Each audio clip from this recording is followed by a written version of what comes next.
الحمد لله نحمده ونستعينه ونستغفره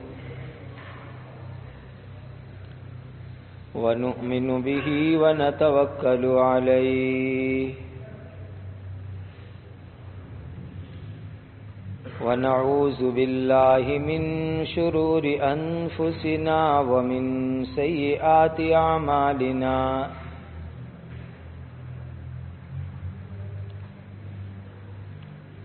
ونعوذ بالله من شرور أنفسنا ومن سيئات أعمالنا ونعوذ بالله من شرور أنفسنا ومن سيئات أعمالنا من يهده الله فلا مضل له ومن يضلله فلا هادي له وأشهد أن لا إله إلا الله وحده لا شريك له وأشهد أن سيدنا وشفيعنا ومولانا محمدا عبده ورسوله صلوات الله تبارك وتعالى عليه وعلى آله وأصحابه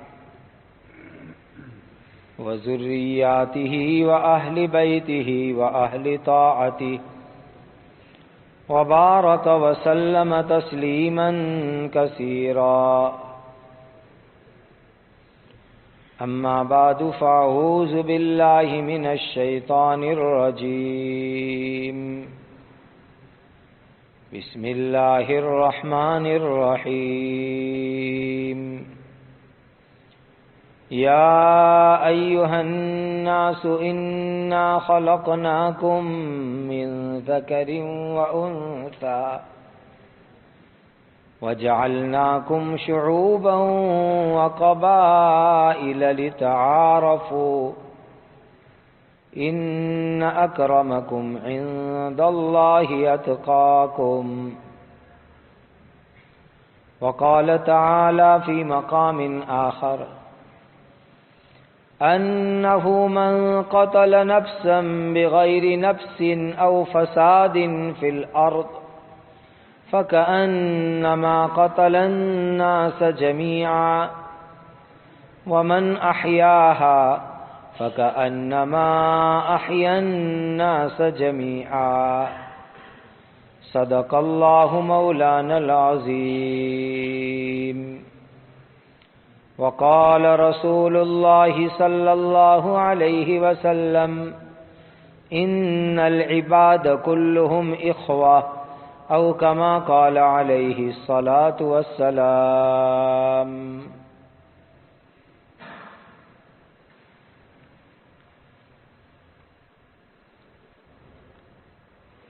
ایک نازک بات ہے لیکن اس کو سمجھنا بھی بہت ضروری ہے۔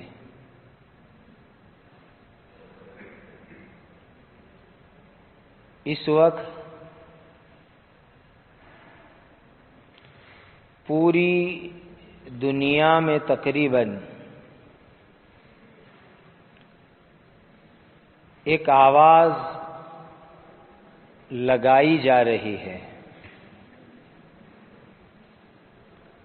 لکھا جا رہا ہے، اور وہ بہت ہی پلاننگ کے ماتحت ہو رہا ہے، ایسے نہیں ہو رہا ہے کہ مسلمان دہشت گرد ہوتے ہیں، ٹیررسٹ ہوتے ہیں۔ اسلام ٹیررزم سکھلاتا ہے۔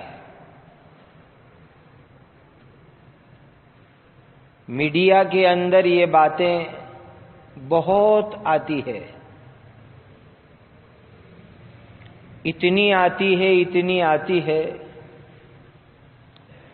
کہ خود ہمارے مسلمانوں کے اندر بھی بہت سارے مسلمان کا دماغ ایسا بن جاتا ہے کہ وہ بھی سوچتے ہیں کہ یہ بات کسی درجے کے اندر سچی ہے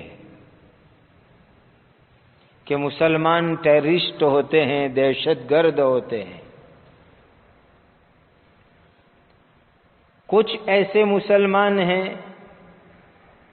جو 100% 100% اس بات کو مانتے ہیں، اور پھر وہ مسلمان اپنے طور پر اس کو ختم کرنے کی بات بھی کرتے ہیں، اس کی مخالفت کرتے ہیں۔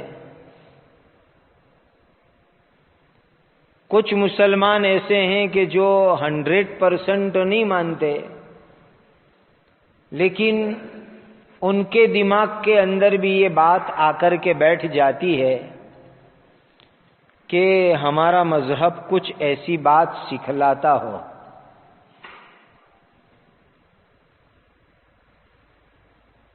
آج اس مجلس کے اندر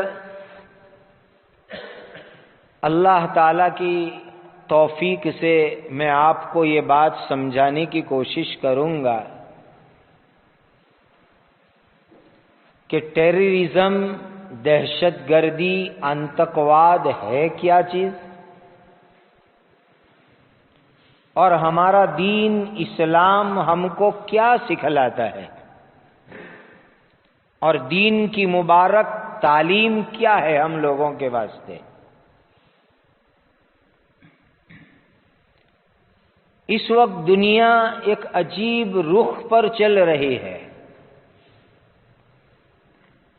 کہ ایک جھوٹ بات کو 100 مرتبہ نہیں تو 10 مرتبہ ریپیٹ کرو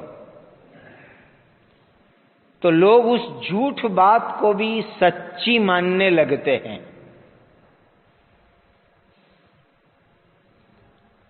لوگ اتنے کمزور کان کے بن گئے ہیں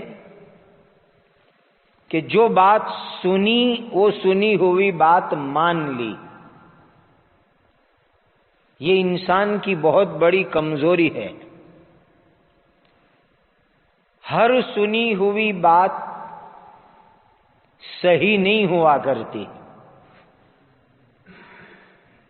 بلکہ زیادہ باتیں ایسی ہیں جو ہم سنتے ہیں، پڑھتے ہیں، ہمارے سامنے آتی ہے، لیکن وہ جھوٹی ہوتی ہے، بناوٹی ہوتی ہے، اور اس کا سچائی سے دور دور تک کوئی تعلق نہیں ہوا کرتا۔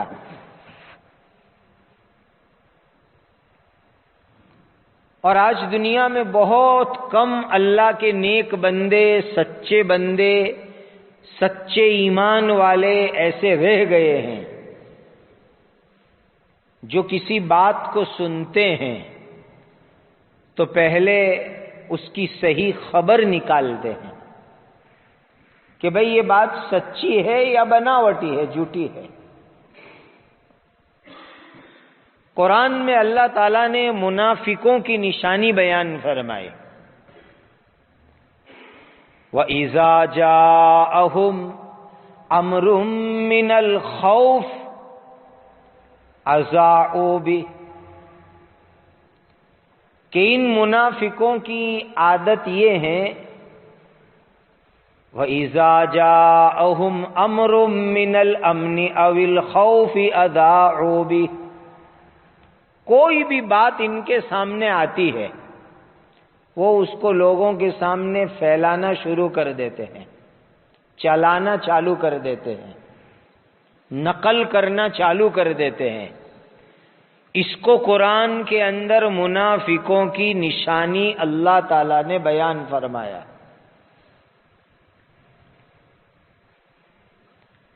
ایمان والے کے ایمان کا تقاضا یہ ہے، کوئی بھی بات سنے پہلے وہ بات سچی ہے کہ غلط ہے اس کی خبر نکالنے کی کوشش کرے. جب تک اس کی پکی تحقیق نہ ہو جاوے وہاں تک اپنی زبان سے بولے بھی نہیں، کسی کے سامنے بتلاوے بھی نہیں، دوسروں کے سامنے فارورڈ بھی نہ کرے، دوسروں کے سامنے نقل بھی نہ کرے اور چلاوے بھی نہیں، ورنہ وہ بھی ایک طرح کے گناہ کے اندر شامل ہو جائے گا. اسلام ہمارا دین اتنا پیارا اور اتنا اچھا دین ہے کہ اس نے ہم کو امن، سکون، چین، پیسفل رہنے کی ہم کو بہترین تعلیم دی ہے. ٹیررزم، دہشت گردی، آتنکواد، صحیح بات تو یہ ہے کہ آج تک دنیا کے اندر کوئی گورنمنٹ، کوئی حکومت کس کو دہشت گردی کہتے ہیں، کس کو ٹیررزم کہتے ہیں، کس کو آتنکواد کہتے ہیں، اس کی تعریف، اس کی ویاکھیا، اس کے قانون آج تک کوئی طے نہیں کر سکا ہے. جس کے من میں آیا، اور خاص کر پر جو بڑے لوگ ہوتے ہیں وہ چھوٹوں کے لیے، کمزوروں کے لیے، بے سہارا لوگوں کے لیے جب چاہے تب، جب مرضی میں آتا ہے تب لیبل لگا دیتے ہیں، یہ دہشت گرد ہے، یہ ٹیررسٹ ہے، یہ آتنکوادی ہے. یہی ہو رہا ہے.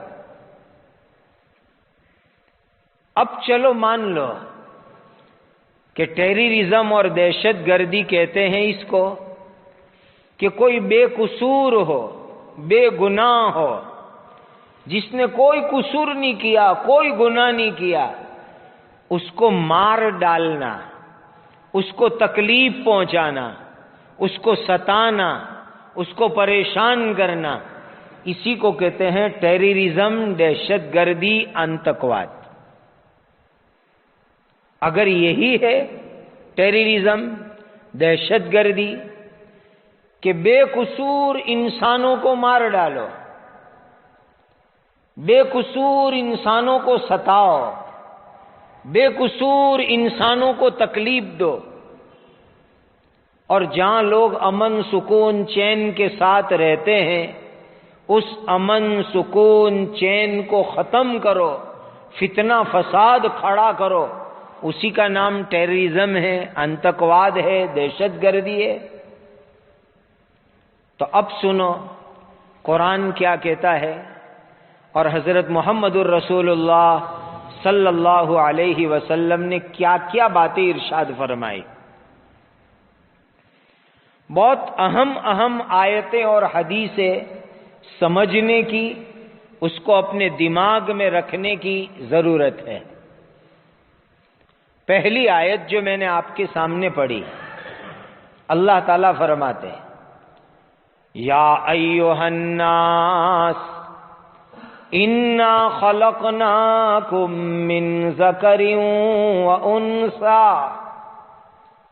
اللہ فرماتے ہیں قرآن میں، اے لوگو، ناس میننگ تمام انسان، مسلمان بھی، غیر مسلم بھی، یہودی بھی، عیسائی بھی، ہندو بھی، بدھ بھی، سکھ بھی، ہر مذہب والے، ان کو اللہ تعالیٰ نے فرمایا یا ایھا الناس، اے لوگو، اے انسانوں، ہم نے تم کو ایک مرد آدم علیہ السلام اور ایک عورت حوا کے ذریعے سے پیدا کیا. ایک باپ، ایک ماں کی اولاد آپس کے اندر بھائی بھائی ہوا کرتی ہے، ہم سب جانتے ہیں. کہ جو ایک باپ اور ماں کی اولاد ہوتی ہے ان کو لوگ آپس کے اندر سگے بھائی سگی بہن سمجھتے ہیں۔ قرآن کی اس آیت میں اللہ تعالیٰ نے ہم کو ایک سبق دیا کہ تمام انسان چاہے کسی بھی مذہب کے ماننے والے ہو، لیکن وہ انسان ہونے کے ناطے سے آپس کے اندر سب بھائی بھائی ہیں، آپس کے اندر بھائی جیسے ہیں، اور ان کو بھائی بھائی بن کر کے رہنا چاہیے۔ قرآن میں اللہ تعالیٰ نے یہ جو ہم کو لیسن دیا، سبق دیا کہ سب آپس کے اندر انسان بھائی ہیں، یہ لیسن یہ بتلاتا ہے کہ کوئی بھائی کسی دوسرے بھائی کو تکلیف نہ دے، کوئی بھائی دوسرے بھائی کو پریشان نہ کرے، کوئی کسی کو ستاوے نہیں، کوئی امن سکون چین سے رہتا ہو تو اس کے سکون چین کو ڈسٹرب نہ کرے، اور ہر ایک کو امن سکون کے ساتھ رہنے کا موقع دے۔ یہ ہے ہیومن بردرہڈ، انسانی اخوت، انسانی بھائی چارہ اللہ تعالیٰ نے قرآن کی اس آیت کے ذریعے سے سکھلایا۔ قرآن کی آیت جہاں تمام انسانوں کو آپس میں ایک ماں باپ کی اولاد بتلاتی ہے، یہ آیت نے تمام انسانوں کو ایک فیملی کے ممبر بتلایا کہ سب انسان ایک فیملی، ایک کٹمب، ایک خاندان کے ممبر ہے، اور سب کو آپس کے اندر مل جل کر کے پیار محبت سے رہنا چاہیے، چاہے ان کا ملک الگ الگ ہو، لیکن پوری دنیا کی زمین ایک ہے، ایک اللہ کی بنائی ہوئی ہے، اور تمہارے رنگ الگ ہو، تمہارا مذہب الگ ہو، پھر بھی تم انسان ہونے کے ناطے سے سب آپس کے اندر ایک ہو۔ یہ تعلیم اللہ تعالیٰ نے اس آیت کے ذریعے سے ہم کو دی۔ لہذا قرآن کی اس آیت کا پہلا لیسن دماغ میں فٹ کر لو کہ کسی بھی مذہب کا ماننے والا، کسی بھی دھرم کا ماننے والا، چاہے دنیا میں کہیں پر بھی رہتا ہو، لیکن وہ سب انسان ہونے کے ناطے سے آپس کے اندر ایک دوسرے کے بھائی بھائی ہیں۔ یہ تعلیم اللہ تعالیٰ نے قرآن مجید کے ذریعے سے ہم سب کو عطا فرمائی۔ دوسری ایک آیت سنو قرآن مجید کی۔ اللہ ایک آیت کے اندر ارشاد فرماتے ہیں، انہ من قتل نفسا بغیر نفس او فساد فی الارض فکأنما قتل الناس جميعا ومن احیاها فکأنما احیا الناس جميعا۔ عجیب قانون اللہ نے اس آیت میں بیان فرمایا۔ آیت کا خلاصہ ہے، اگر کسی ایک بے قصور بے گناہ انسان کو کسی نے قتل کر دیا، چاہے مسلمان کسی کو مارے، چاہے کوئی غیر مسلم مسلمان کو مارے، یا مسلمان کسی نان مسلم کو مارے، اگر ایک انسان نے دوسرے بے قصور انسان کو مار ڈالا، قتل کر ڈالا، مرڈر کر ڈالا، تو اس کو اتنا بڑا گناہ ہوگا جیسے اس نے تمام انسانوں کو قتل کر ڈالا۔ اتنا بڑا گناہ اللہ کے یہاں ہوگا۔ اور اگر ایک انسان کی جان بچائی، زندگی بچا لی، تو اس کو اتنا بڑا ثواب اللہ تعالیٰ دیں گے کہ اس نے تمام انسانوں کی زندگی بچائی، تمام انسانوں کی جان اس نے بچا لی۔ اتنا بڑا ثواب اللہ اس کو عطا کریں گے۔ اب یہ دوسری آیت بھی دھیان سے سمجھ لو کہ ہمارا دین، ہمارا مذہب اسلام، قرآن ہم کو یہ سکھلاتا ہے کہ ایک بے قصور انسان کو مارنا یہ بہت بڑا گناہ ہے، اس کو اتنا بڑا گناہ ہوگا جیسے اس نے تمام انسانوں کو قتل کر ڈالا۔ اسی لیے کوئی مسلمان کسی بے قصور بے گناہ انسانوں کو کبھی نہیں مار سکتا، کبھی قتل نہیں کر سکتا۔ ہمارا دین ہم کو یہ تعلیم دیتا ہے کہ ایک انسان کی زندگی بچائی تو اللہ تم کو اتنا بڑا ثواب دیں گے جیسے تم نے تمام انسانوں کی زندگی بچا لی۔ ایک حدیث سنیے، ابو داؤد شریف میں یہ حدیث موجود ہے۔ نبی کریم صلی اللہ علیہ وسلم فرماتے ہیں ان العباد کلہم اخوہ، ان العباد کلہم اخوہ، اللہ کے تمام بندے، تمام انسان آپس کے اندر بھائی بھائی ہے۔ خود نبی کریم صلی اللہ علیہ وسلم نے تمام انسانوں کو آپس میں بھائی بھائی بتلایا۔ ایک حدیث اور سنو، عجیب حدیث ہے۔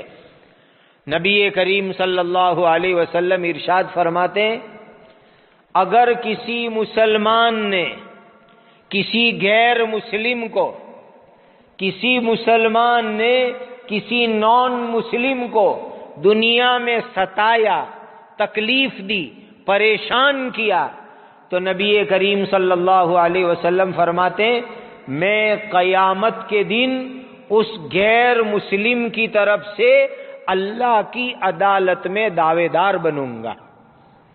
حضور فرماتے ہیں اگر کسی مسلمان نے کسی غیر مسلم کو ستایا، پریشان کیا، تو نبی کریم صلی اللہ علیہ وسلم فرماتے ہیں میں اس غیر مسلم کی طرف سے کل قیامت کے دن اللہ کی عدالت کے اندر دعوے دار بنوں گا اس کی طرف سے۔ کتنی اچھی تعلیم نبی کریم صلی اللہ علیہ وسلم نے دی۔ اور دیکھو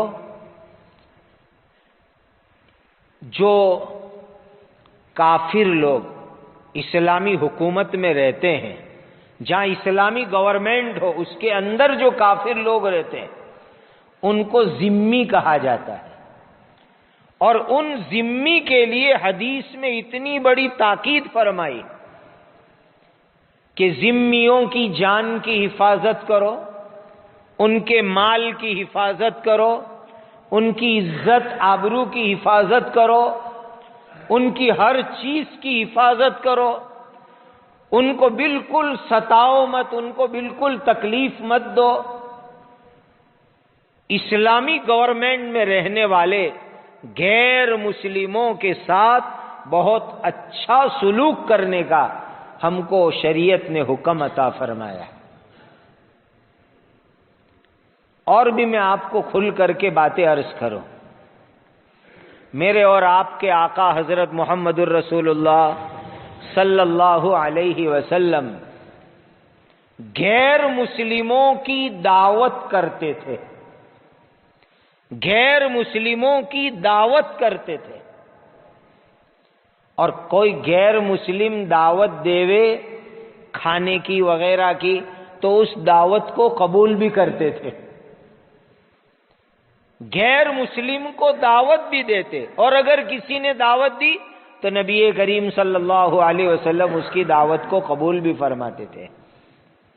اس کے آگے بھی سنو، کوئی مہمان آ گیا اور آنے والا مہمان اگر غیر مسلم ہے تو نبی کریم صلی اللہ علیہ وسلم ایک مہمان ہونے کے ناطے سے اس کو بھی کھلاتے تھے، اس کو رکھتے تھے، اس کے لیے آرام کا، رہنے کا، کھانے کا، پینے کا پورا انتظام کرتے تھے۔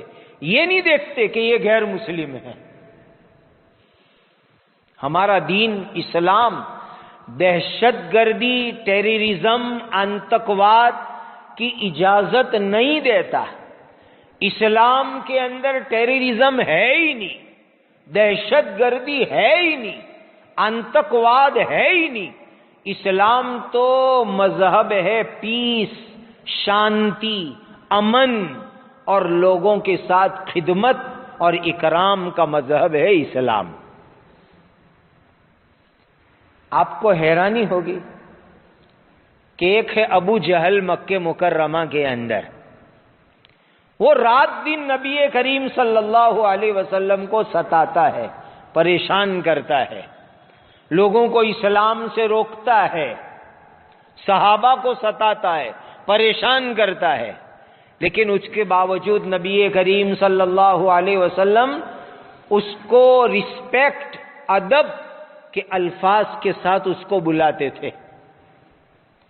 اس کو کبھی حضور نے گالی نہیں دی، کبھی حضور نے اس کو سخت الفاظ نہیں کہے۔ حضور نے بھلے وہ حضور کو کچھ بھی کہوے، گالیاں دیوے، حضور کو ستاوے، صحابہ کو ستاوے، لیکن نبی کریم صلی اللہ علیہ وسلم بہت رسپیکٹ اور ادب کے ساتھ اس کا نام لیتے تھے۔ ابو الحکم اس کی کنیت تھی، پورے مکہ کے لوگ اس کو ابو الحکم کہتے تھے، یعنی بڑا ہوشیار، بڑا چالاک ابو جہل۔ لیکن نبی کریم صلی اللہ علیہ وسلم اس کو ابو الحکم بھی کہتے تھے۔ یہ لفظ بھی حضور نے اس کے لیے استعمال کیا جس لفظ کے اندر اس کے لیے ادب ہوا کرتا ہے۔ اندازہ لگاؤ، آج تو کسی غیر مسلم کے بارے میں ہم سن لے کہ وہ مسلمانوں کا مخالف ہے تو ہم اس کا نام بگاڑیں گے، اس کے نام کے ساتھ 10 گالیاں بولیں گے اور پھر اس کا نام بولیں گے۔ ہمارا دین ہم کو ایسی تعلیم نہیں دیتا کہ کسی کا نام بگاڑ کے بولو، کسی کے نام کے ساتھ گالیاں بولو۔ ہمارا اسلام ہم کو یہ نہیں سکھلاتا۔ گالی بولنے سے ہمارا منہ خراب ہوگا، اس کو کوئی خرابی پہنچنے والی نہیں ہے۔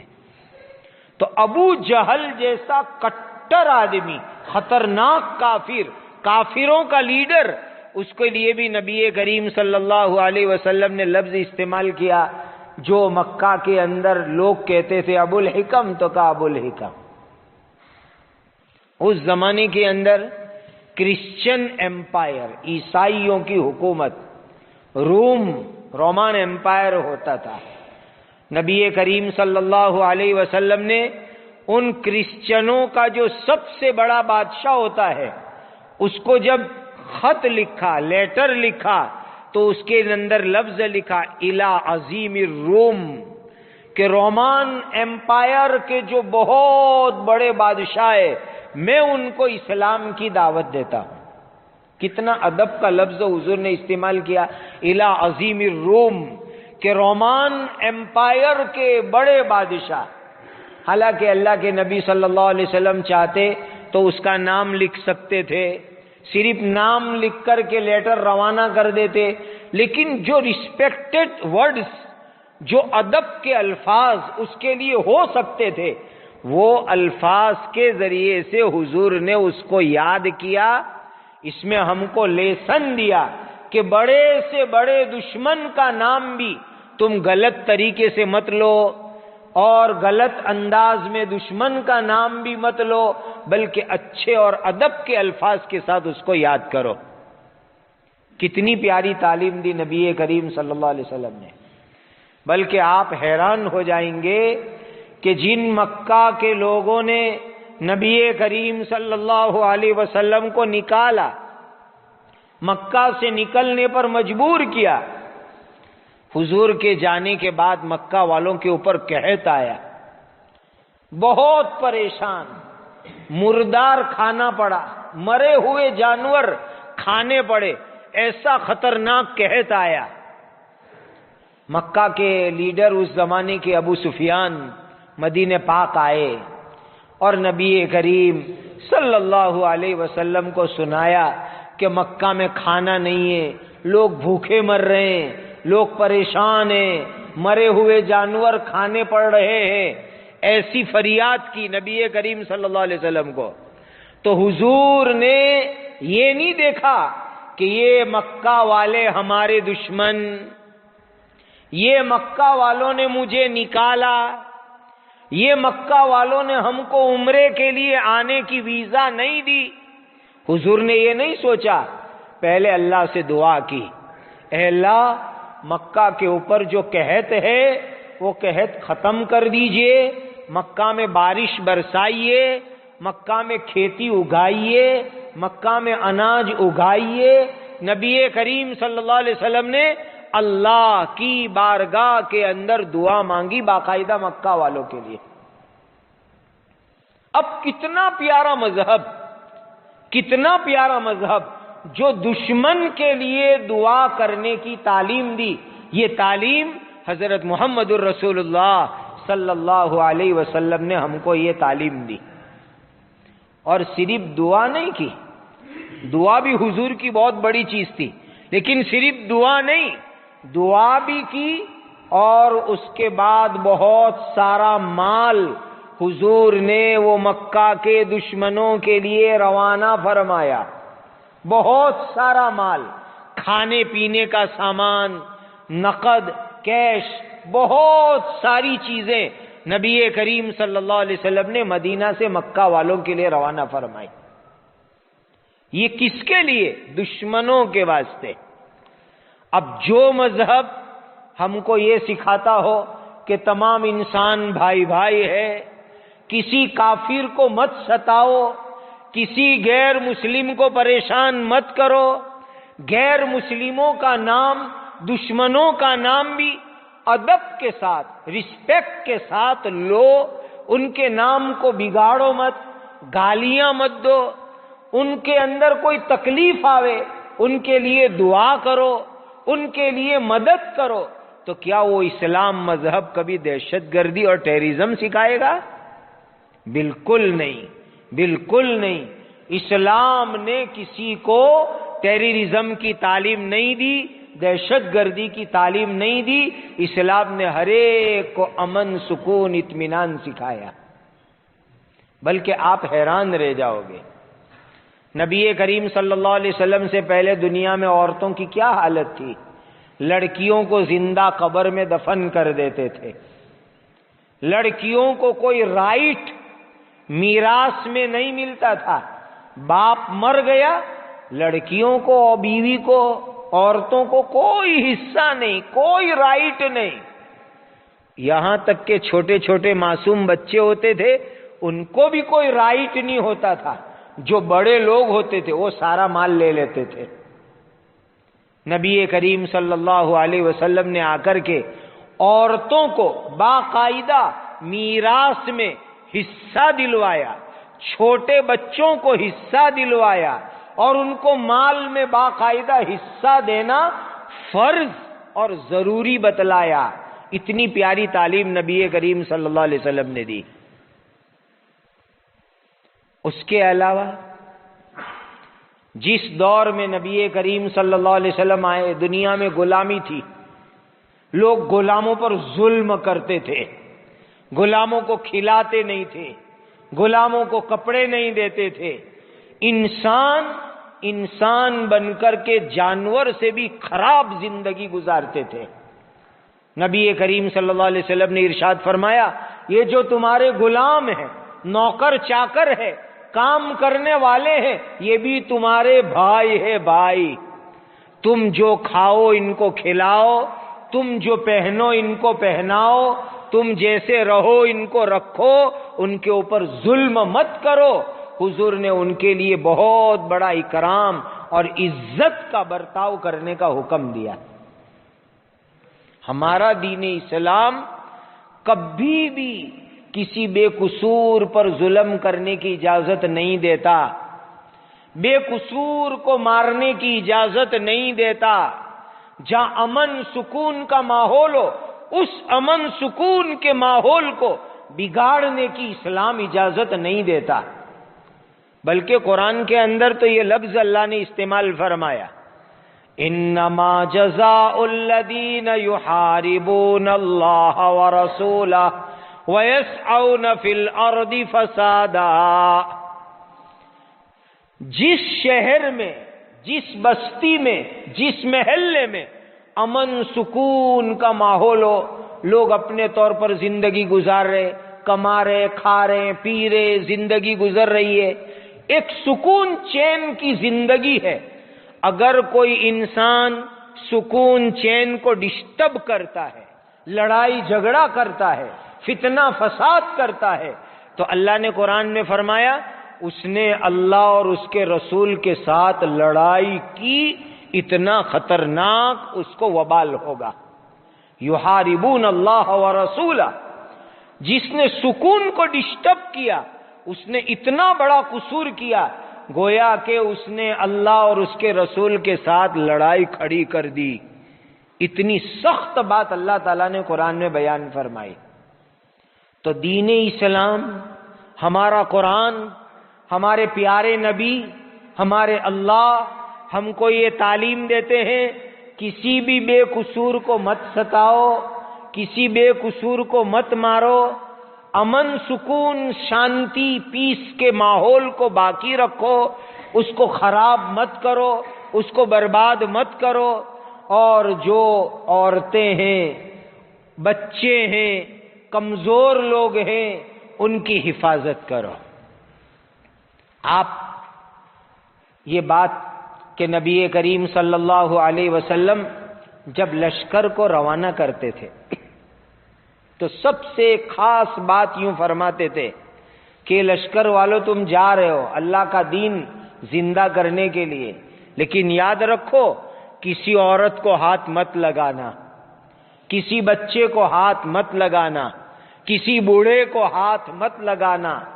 مذہب کے لوگ، بشپ، پادری، پنڈت، سادھو، مہاراج جو مندر میں بیٹھے رہتے ہیں، چرچ میں رہتے ہیں، سینیگوگ میں رہتے ہیں، آشرم میں رہتے ہیں، ان کو ٹچ مت کرنا، ان کو ہاتھ مت لگانا۔ کن سے لڑنا؟ جو تمہارے ساتھ لڑنے آئے اسی کے ساتھ لڑنا، اس کے علاوہ مذہب اور دھرم کے لوگوں کو، عورتوں کو، بوڑھوں کو، بچوں کو بالکل ہاتھ مت لگانا۔ یہ خاص تعلیم دے کر نبی کریم صلی اللہ علیہ وسلم روانہ کرتے تھے۔ ہمارا اسلام ہم کو تعلیم دیتا ہے اپنے اڑوس پڑوس کے لوگوں کے ساتھ اچھا سلوک کرو، اچھا برتاؤ کرو، چاہے پڑوس میں مسلمان رہتا ہو، غیر مسلم رہتا ہو، کوئی بھی رہتا ہو، پڑوسی، آپ کے محلے میں رہنے والا، آپ کے گاؤں میں رہنے والا، تم اس کے ساتھ اچھا سلوک اور برتاؤ کرو، اس کو تکلیف مت پہنچاؤ۔ نبی کریم صلی اللہ علیہ وسلم نے ارشاد فرمایا واللہ لا یؤمن، اللہ کی قسم وہ ایمان والا نہیں، واللہ لا یؤمن، اللہ کی قسم وہ ایمان والا نہیں، واللہ لا یؤمن، 3 مرتبہ اللہ کی قسم وہ ایمان والا نہیں۔ صحابہ نے پوچھا کون ایمان والا نہیں؟ کہا جس کی تکلیف سے اس کے اڑوس پڑوس محلے والے سلامت نہ ہو، وہ آدمی کبھی ایمان والا نہیں ہو سکتا۔ پڑوس میں، محلے میں، اسٹریٹ میں، اپنے گاؤں میں کسی بھی مذہب کے رہنے والے ہو، ان کے ساتھ اچھا سلوک کرنے کا نبی کریم صلی اللہ علیہ وسلم نے ہم کو حکم دیا۔ بلکہ حدیث پاک میں تو یہاں تک آتا ہے کہ نبی کریم صلی اللہ علیہ وسلم تو غیر مسلموں کو مسجد میں بھی لاتے تھے، صرف لاتے نہیں تھے، مسجد میں ان کو رکواتے بھی تھے کہ باہر سے آئے، ان کے لیے مدینہ میں کوئی گیسٹ ہاؤس نہیں، کوئی مہمان خانہ نہیں، تو کہا غیر مسلموں کو کہا مسجد میں رکھو، یہ مسجد میں رہیں گے، یہیں کھائیں گے پیئیں گے، یہیں سوئیں گے، یہیں آرام کریں گے۔ آج تو مسلمان کو مسجد میں رکوانے کے لیے تیار نہیں ہوتے۔ اور اللہ کے نبی نے یہ تعلیم دی، خود پریکٹیکلی کر کے دکھایا کہ غیر مسلموں کے ڈیپوٹیشن آتے تھے، وفد آتے تھے، ان کی پوری جماعت آتی تھی، عیسائیوں کی، غیر مسلموں کی، یہودیوں کی، کافروں کی، حضور ان کو باقاعدہ مسجد میں رکواتے تھے، مسجد میں ان کو ٹھہراتے تھے اللہ کے نبی صلی اللہ علیہ وسلم۔ کتنا اچھا سلوک! کوئی غیر مسلم بیمار ہوا، حضور اس کی خبر لینے کے لیے بھی جاتے تھے۔ کتنی پیاری تعلیم!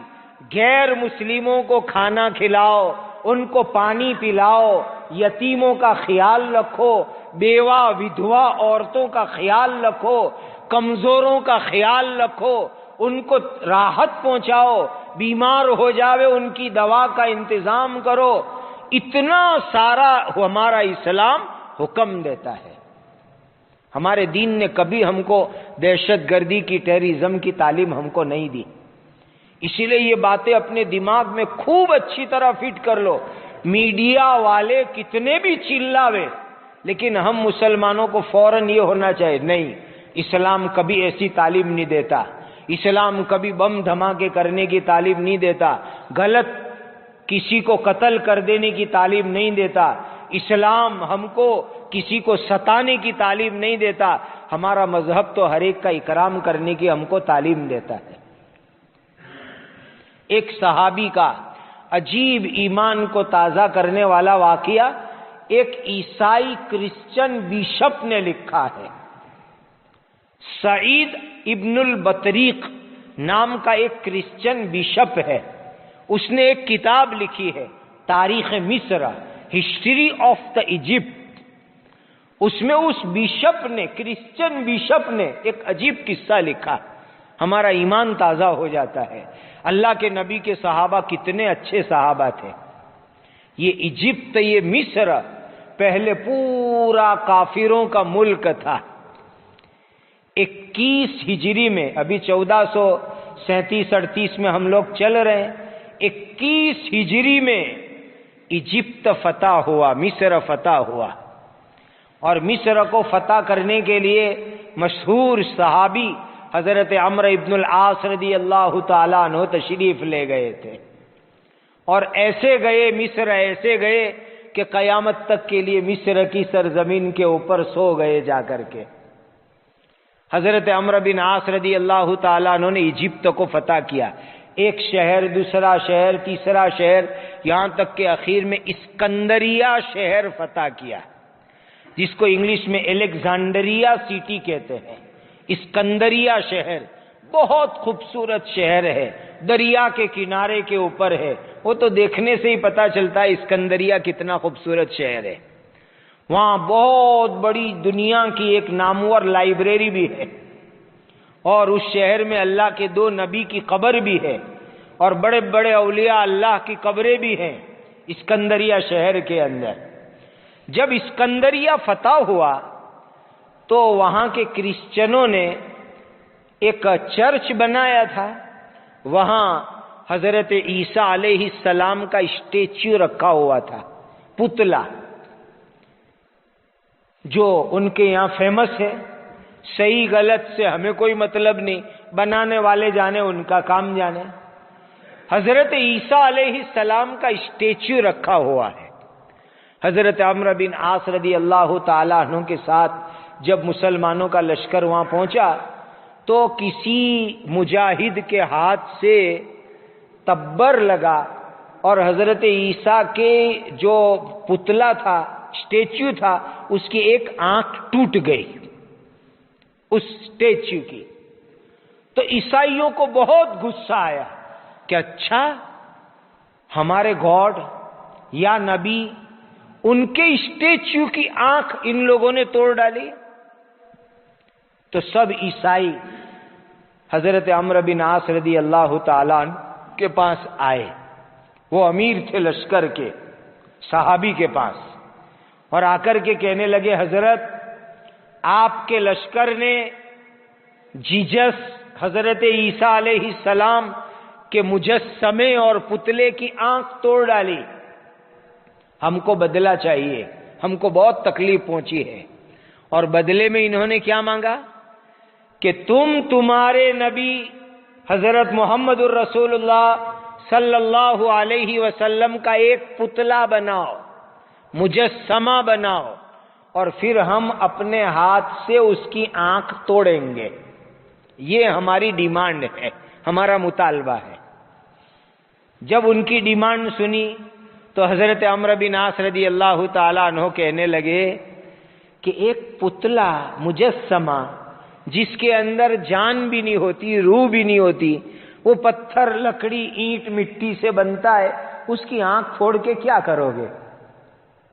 ہمارے ساتھیوں سے غلطی ہو گئی، ہم مان لیتے ہیں، تو اس غلطی کا بدلہ یہ ہے، ہم لوگ سب یہاں زندہ انسان موجود ہے، کسی پتھر کے پتلے کی آنکھ توڑنے کے بجائے ہمارے ساتھیوں میں سے جس کی بھی آنکھ تم کو پھوڑنی ہو، ہم اجازت دیتے ہیں، تم ان کی آنکھ توڑ ڈالو۔ یہ ہے اسلام کا انصاف کہ آنکھ پھوڑ دو ہمارے ساتھیوں کی، حالانکہ وہ فاتح بن کر گئے تھے اور وہ لوگ ہار چکے تھے، عیسائی لوگ، لیکن اس کے باوجود حضرت عمرو بن عاص رضی اللہ تعالیٰ عنہ نے اجازت دی۔ اور صرف اتنا کہا نہیں، یہ بات کہنے کے بعد تھوڑی دیر میں حضرت عمرو بن عاص رضی اللہ تعالیٰ عنہ نے اپنا خنجر نکالا، جو ان کے پاس لڑنے کا خنجر تھا، اور وہ خنجر ایک عیسائی کے ہاتھ میں دیا، لے پکڑ، اور پھر اپنی آنکھ سامنے کی کہ کسی کی نہیں، پہلے میری آنکھ تو پھوڑ دے، میں اس کے لیے تیار ہوں۔ جب حضرت عمرو بن عاص رضی اللہ تعالیٰ عنہ نے اپنی آنکھ سامنے کی تو وہ عیسائی کانپ گیا کہ یہ کیسے انسان ہیں کہ انہوں نے تو ایک پتلے کی، ایک بے جان پتھر کی آنکھ پھوڑی تھی، اور ان کا امیر وہ اپنی آنکھ ہمارے سامنے کرتا ہے اپنی خنجر دے کر کے کہ لو ہماری خنجر سے ہماری آنکھ پھوڑ ڈالو۔ کتنا انصاف والا مذہب ہے۔ جب یہ بات حضرت عمرو بن عاص کی زبان سے سنی، وہ عیسائی کانپنے لگا اور اس کے ہاتھ سے خنجر زمین پر گر گیا، اور وہ کہنے لگا جو مذہب ایسا دریا دل ہو، جس مذہب میں کوئی تعصب نہ ہو، ایسے مذہب والوں سے ہم بدلہ لینا نہیں چاہتے، جاؤ ہم کو کوئی بدلہ تم سے نہیں لینا، جو ہو چکا وہ ہو چکا۔ آپ اندازہ لگائیے ہمارا دین اسلام کتنی بڑی انصاف، سچائی، امن و امان کی تعلیم دیتا ہے۔ اسی لیے مسلمان دینی بھائیوں، میڈیا سے امپریس ہونے کی کوئی ضرورت نہیں، کوئی بدنام کرے اس سے ڈرنے کی کوئی ضرورت نہیں، بس ضرورت اتنی ہے کہ ہم اپنی پریکٹیکل زندگی کے ذریعے، اپنے عمل کے ذریعے، اپنے اخلاق کے ذریعے اسلام کتنا اچھا مذہب ہے وہ لوگوں کو بتلائیں گے، تو انشاءاللہ العزیز لوگ اسلام کے بارے میں آج جو نفرت ہے وہ ختم ہو جائے گی۔ ضرورت ہے ہم پریکٹیکلی طور پر دنیا کے لوگوں کو بتاوے کہ اسلام کتنا اونچا، کتنا پیارا، کتنا اچھا مذہب ہے۔ اور دیکھو لوگوں کو جو پریکٹیکلی بات سامنے آتی ہے وہ ایسی دل میں بیٹھ جاتی ہے کہ کوئی کہوے اس کو لوگ ماننے تیار نہیں ہوا کرتے۔ میرا آپ سے کوئی پریکٹیکلی ایک معاملہ ہوا تھا کہ میں نے آپ کو ایک رقم دی، آپ نے وہ پوری رقم مجھے واپس کر دی، ایک دم ایک پیسہ بھی ادھر ادھر نہیں ہونے دیا۔ اب دوسرا آدمی آ کے کہوے آپ کو یہ تو چور ہے، اس سے ذرا بچ کے رہنا، یہ تو پیسے کھا جاتا ہے، تو آپ دل میں تو کہو گے نا کہ دیکھو نہیں کیسی جھوٹی بات بولتا ہے، میرا انوبھو ہے، میرا تجربہ ہے، اس آدمی کے ساتھ اس نے کبھی کسی کا ایک پیسہ بھی نہیں کھایا۔ تو جو ایکسپیرنس ہوتا ہے، جو تجربہ ہوتا ہے، جو انوبھو ہوتا ہے، لوگ اس کو دل سے مانتے ہیں، اور صرف زبان کی باتوں کو لوگ جلدی ماننے تیار ہوتے نہیں ہیں۔ تو آج کے حالات کے اندر ہم مسلمانوں کی بہت بڑی ذمہ داری، آپ جس فیلڈ میں ہو، جہاں کہیں پر بھی ہو، جو نان مسلم آپ کی ٹچ میں آتے ہیں ان کے ساتھ اتنے اچھے طریقے سے رہو کہ وہ لوگ دل سے مان لے کہ اسلام بہت اچھا مذہب ہے، اور حقیقت میں بھی ہمارا اسلام مذہب بہت اچھا ہے، وہ کسی کو ستانے کی، تکلیف دینے کی اجازت نہیں دیتا۔ اسلام کا دہشت گردی سے کوئی تعلق نہیں، اسلام کا ٹیررزم سے کوئی تعلق نہیں، اسلام دہشت گردی کو جائز نہیں کہتا، حرام کہتا ہے، اسلام کے اندر ٹیررزم بہت بڑا گناہ ہے، اور جو آدمی ٹیررسٹ بنے گا اس آدمی کے لیے سزا ہے، اس آدمی کو اللہ کے یہاں سزا دی جائے گی۔ اسلام نے مذہبی اعتبار سے ٹیررزم کی ہرگز اجازت نہیں دی۔ اسی لیے ہم مسلمانوں کو بھی اپنے دل میں یہ بات اچھی طرح بٹھا لینی چاہیے کہ الحمدللہ ہمارا مذہب بہت اچھا مذہب ہے، ہمارا مذہب کبھی ایسی تعلیم نہیں دیتا، اور جو ہے اسلام تو بہت شانتی کا مذہب ہے، اسلام تو کمزوروں کی مدد کرنے کا مذہب ہے، اسلام میں امن، سکون، شانتی ہے، پریم ہے، محبت ہے، ہر ایک کے ساتھ بردرہڈ، ہیومن رائٹس، انسانی حق کی ہمارا اسلام مذہب تعلیم دیتا ہے۔ اس چیز کو اچھی طریقے سے ہم کو ہمیشہ ذہن کے اندر رکھنی چاہیے، اور کبھی کہیں پر کوئی بات ہو گئی اور کسی مسلمان کا نام آ جاوے تو اس کی وجہ سے ہمیں گھبرانے کی بھی کوئی ضرورت نہیں، اسی لیے کہ صرف نام کے بھی بہت سے مسلمان ہوتے ہیں۔ ابھی جو کتاب کا میں نے ریفرنس دیا، اس کتاب کا رائٹر ہے سعید ابن البطریق، حالانکہ وہ کرسچن بشپ ہے اور نام ہے اس کا سعید۔ ایسے بہت سارے سیم ٹو سیم اسلامی نام والے آپ کو نظر آئیں گے، لیکن اس کی وجہ سے وہ مسلمان ہوئے کوئی ضروری نہیں ہے، اور کوئی بدنام کرے تو اس کی وجہ سے ہمیں گھبرانے کی بھی ضرورت نہیں۔ اللہ تعالی ہم سب کو